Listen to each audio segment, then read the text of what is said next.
Pagi pemirsa, dengan saya Balkis Pramudita kembali hadir di layar kaca Anda dalam program Berita Pagi Terkini yang akan menyajikan berita terpercaya dan aktual setiap pagi.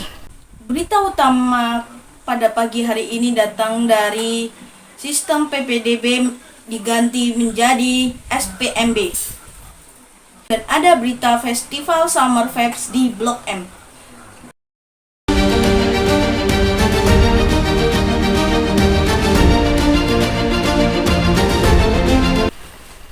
Berita utama pada pagi hari ini ada penerimaan siswa didik baru tahun ini menjadi sorotan publik. Pemerintah mengganti sistem zonasi menjadi sistem domisili.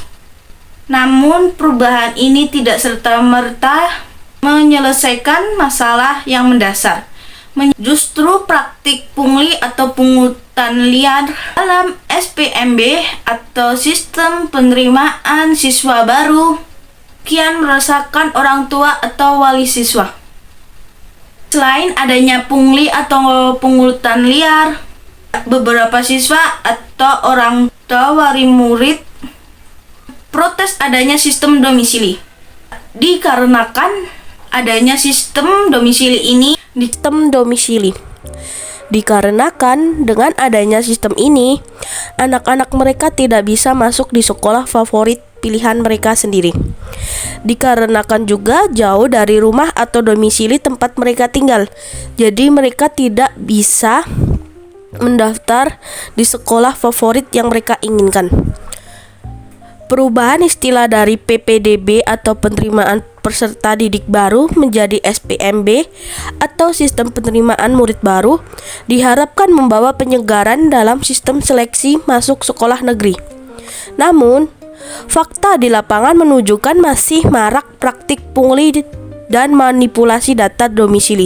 Pemerintah diminta segera menindak tegas oknum yang terbukti melakukan pungli, serta memperkuat sistem pemantauan daring dalam proses SPMB. Pemirsa sekalian, keadilan dan transparansi dalam pendidikan adalah hak semua anak bangsa. Semoga perubahan istilah ini bukan sekedar formalitas, tetapi diiringi dengan pembenahan sistem yang lebih baik lagi. Saya Balkis Pramudita pamit undur diri. Tetaplah bersama kami dalam berita selanjutnya. Selamat pagi pemirsa, saya akan membacakan berita tentang pasar tradisional sepi. Banyak ruko yang mengalami gulung tikar karena diterpa belanja online. Pemirsa, kemajuan teknologi digital telah mengubah cara belanja masyarakat secara signifikan. Saat ini, belanja dengan secara online menjadi pilihan utama karena dianggap lebih mudah dan efisien.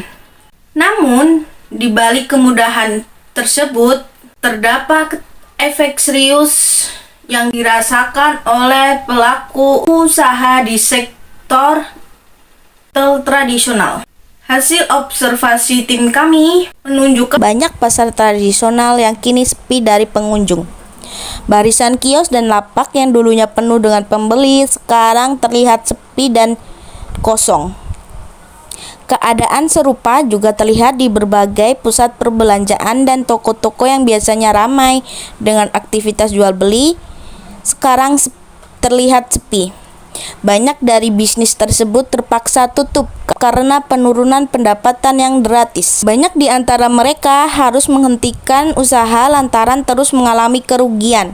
Sedikitnya pembeli dan ketidakmampuan untuk bersaing dengan platform digital yang menawarkan harga yang lebih terjangkau dan layanan pengantaran langsung ke rumah pelanggan. Berdasarkan penjelasan beberapa pedagang, sejak munculnya pandemi COVID-19, perubahan dalam cara belanja masyarakat memang mulai terlihat.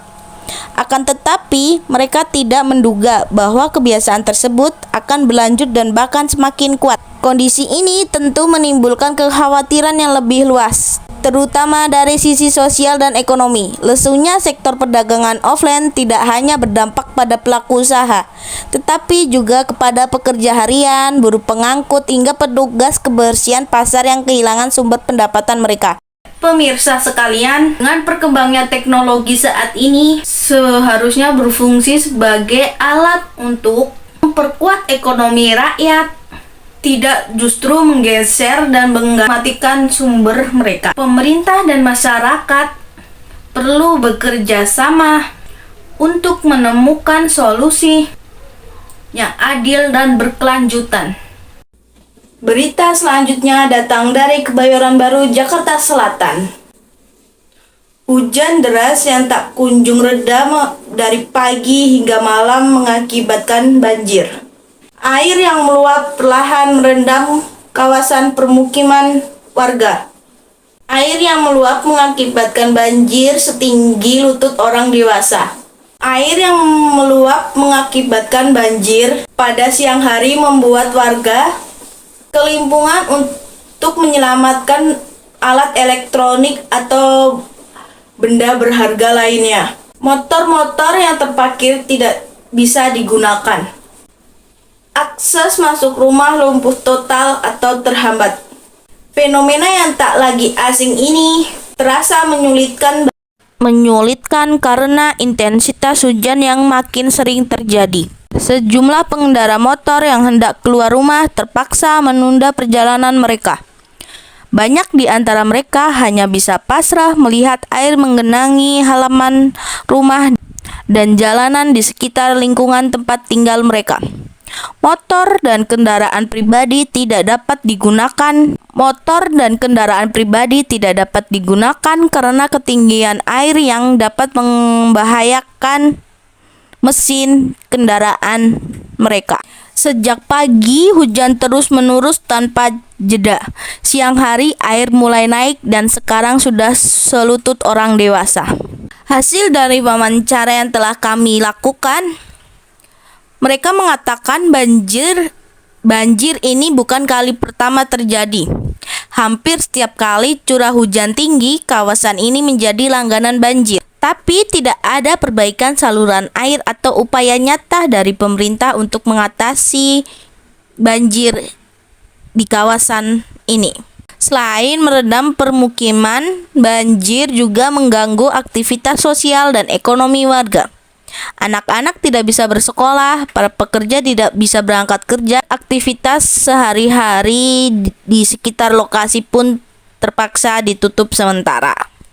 Hingga berita diturunkan, air belum juga surut dan hujan masih mengguyur secara intens. Berita selanjutnya datang dari dunia makanan. Bakmi piring sajian viral di Pujasera Blok M. Di Pujasera Blok M kini makin seru karena hadirnya bakmi piring yang viral di sosial media. Sajian bakmi ini viral dikarenakan disajikan di atas piring, lengkap dengan topping ayam cashew, halal, bakso, dan suikiao. Harganya pun ramah di kantong, mulai dari 20.000 hingga 43.000 paket komplit. Netizen di platform TikTok maupun Instagram ramai membahas bakmi piring ini. Meski antreannya, ini adalah salah satu yang ada di dalam daftar menu bakmi piring viral dengan harga 20.000. Terlihat jelas bahwa antrian bakmi piring ini sangat panjang. Ini menandakan bahwa bakmi piring ini viral dan cocok di lidah para pencinta bakmi. Walaupun harus rela antri panjang dan lama, mereka tetap sabar menunggu pesanan mereka telah dimasak. Mereka menunggu bakmi dengan cara mengobrol dengan keluarga, teman maupun pasangan. Jadi buat para pemirsa sekalian, jangan lupa kalau sedang main di Blok M, mampir ke Pujasera untuk menyicipi bakmi piring yang viral ini. Untuk mengetahui bagaimana rasa bakmi piring viral ini. Meski antreannya bisa mencapai 1-2 jam. Banyak yang bilang rasanya sangat otentik. dan sesuai dengan reputasi viralnya. Berita selanjutnya datang dari Blok M. Blok M kali ini terasa panas, bukan dikarenakan cuaca, tetapi dikarenakan ada festival Summer Vibes. Ini dia keseruan festival Summer Vibes di Blok M. Blok M kembali menjadi pusat perhatian warga Jakarta di akhir pekan ini. Karena ada festival Summer Vibes yang diadakan sejak 20 Juni 2025. Untuk para pemirsa, apakah kalian sudah nonton acara Summer Vibes di Blok M? Kalau belum, saya sarankan untuk menonton dan memeriahkan acara Summer Vibes di Blok M. Suara tawa, aroma street food telah tercium dari luar gedung Blok M Square. Jadi, ikuti penelusuran kami untuk melihat festival Summer Vibes. Terlihat jelas saat kami telah memasuki gedung Blok M Square. Kami melihat banyak warga Jakarta atau bahkan sekitarnya telah mengikuti dan memeriahkan acara festival Summer Vibes ini. Dan mereka menikmati makanan atau kuliner ada di festival ini. Ada berbagai jenis makanan yang terjual di festival ini. Jadi untuk kalian tidak perlu bingung untuk memilih makanan yang akan kalian makan, karena di sini ada bermacam-macam makanan yang siap untuk kalian cobain bersama keluarga maupun teman, bahkan pasangan kalian. Jadi untuk pemirsa yang ada di rumah, jangan sampai ketinggalan Summer Vibes 2025 di Blok M ya, karena acara itu sangat-sangatlah seru dan sangat-sangat banyak makanan yang tersedia di sana. Kalian bisa menikmati makanan sambil mendengarkan musik. Jangan sampai ketinggalan ya keseruannya. Berita selanjutnya datang dari dunia olahraga, terkhususnya olahraga sepak bola. Antara Persib melawan Port FC. Port FC Thailand menggelar pesta gol saat menaklukkan tuan rumah Persib Bandung dengan skor 2-0 pada pembukaan grup B Piala Presiden 2025 di Stadion Sijarak Harupat, Bandung minggu kemarin. Kejutan terjadi lewat gol Bordin Pala dan Chamrat Same yang membawa tim tamu unggul sejak babak pertama hingga babak akhir pertandingan. Pertandingan Persib melawan Port FC. Jadi pertandingan pembuka grup B Piala Presiden 2025 yang digelar pada 6 Juli 2025 di Bandung. Ini adalah salah satu dari 6 kontestan yang turut meramaikan turnamen pramusim dengan format babak grup. Dan Port FC menjadi satu-satunya tim asing di grup tersebut. Sejak menit awal, Persib mengambil inisiatif serangan. Namun nasib sial hadir ketika Zulkifli dapat kartu kuning akibat pelanggaran di menit kedua. Ia sempat membahayakan gawang Port FC dengan tembakan tendangan keras menit ke-10. Namun masih mampu dibendung oleh kiper Sport George. Menjelang berakhirnya babak pertama, Port FC unggul lewat aksi Bordin Pala. Ia melepaskan tembakan mendarat akurat dari luar kotak penalti dan membobol gawang Persib pada injury Teams babak pertama. Performa Persib di babak kedua masih dominan, namun nasib kurang beruntung. Hamran melakukan pelanggaran terhadap Asnawi sehingga wasit menunjuk titik putih. Piradol menjadi eksekutor dan melengkapi kemenangan Port FC 2-0 di menit ke-68. Dengan kemenangan ini, Sport FC langsung memuncaki klasemen sementara di grup B. Dengan hasil ini, turnamen Piala Presiden 2025 semakin menarik, khususnya dengan masuknya tim dari luar negeri dan atmosfer kompetisi yang semakin kompetitif. Berita selanjutnya datang dari olahraga basket. Tim nasional basket putri Amerika Serikat sukses menyingkirkan Brasil dengan skor 92-84 di final FIBA Women's America Cup 2025 di Santiago, Chili, merebut kembali gelar kontinental dan langsung mengamankan tiket ke Piala Dunia FIBA 2026. Dalam duel final yang berlangsung sangat menegangkan, Amerika Serikat kembali menunjukkan dominasinya dengan revisi kekalahannya di final edisi 2023, mengalahkan juara bertahan Brazil 92-84 di Centro de Deporte Colectivo Santiago. Amerika Serikat memimpin sejak kuarter awal dan unggul di hampir semua kategori statistik. Namun momen krusial terjadi di awal kuarter keempat ketika Amerika Serikat membuat run 11-3 yang memecah belah poin jadi 76-69, dan dari situ Brazil kesulitan mengejar. Michaela Blakes dari Amerika Serikat tampil mencolok dengan torehan 27 poin terbanyak pemain Amerika dalam satu pertandingan Amerika Cup sejak 2003, serta 6 rebound dan 2 steal.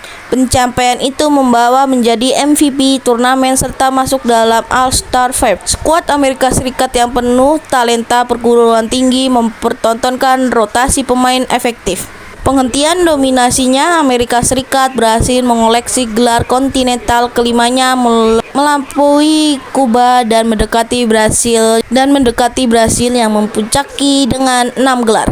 Kemenangan ini juga langsung mengantar Amerika Serikat ke Piala Dunia Wanita FIBA 2026 tanpa melalui kualifikasi.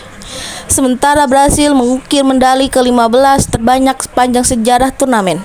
Kesimpulannya, Amerika Serikat kembali ke puncak FIBA America Cup setelah 2 tahun dan menunjukkan bahwa generasi muda mereka, terutama dari ranah kampus, telah siap memimpin panggung dunia sekaligus mengarahkan mata menuju Piala Dunia 2026. Terima kasih telah menyaksikan berita pagi terkini. Saya Balkis Pramudita pamit undur diri. Assalamualaikum warahmatullahi wabarakatuh.